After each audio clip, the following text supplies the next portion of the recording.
श्रीपादराजं शरणं प्रपद्ये। सद्गुरुनाथ परमपिता परमात्मा श्री गोपाल बाबा महाराज की जय।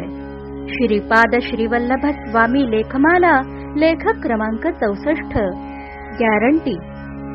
एका मानवी शरीरातील प्रचंड गुंतागुंत वैद्यकीय शाखेच्या वेगवेगळ्या शाखा निघाल्या तरी समजण्यापलीकडे आहे।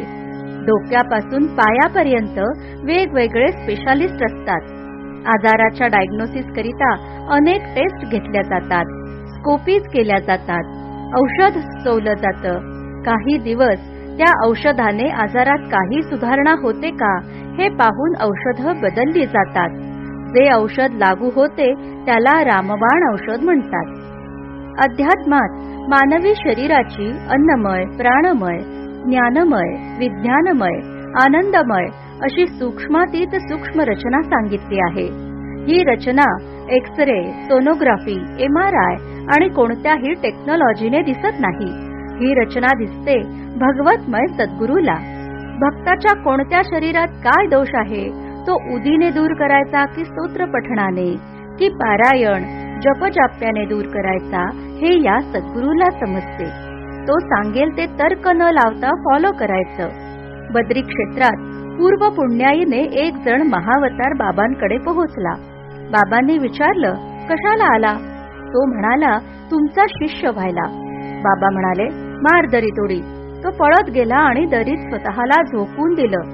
बाबांच्या इतर शिष्यांनी त्याचं प्रेत बाबांच्या आज्ञेनुसार बाबांसमोर आणून ठेवलं। बाबांनी त्याला उठवलं।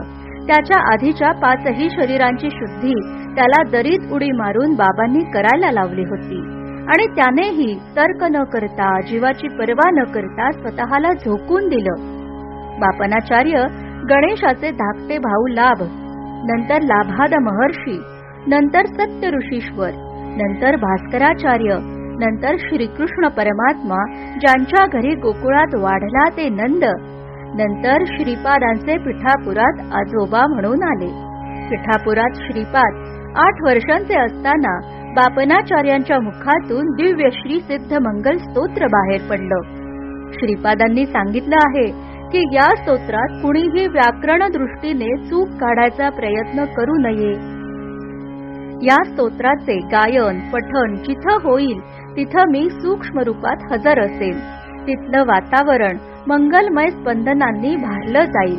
तेथील भक्तांच्या प्राणमय आनंदमय कोशातील दोष दूर होतील। इतकं मोठं अदृश्य गॅरंटी सर्टिफिकेट स्वतः श्रीपादांनी दिलं आहे। हिराचंद गोपालचंद कोठारे, दिगंबरा दिगंबरा श्रीपाद वल्लभ दिगंबरा।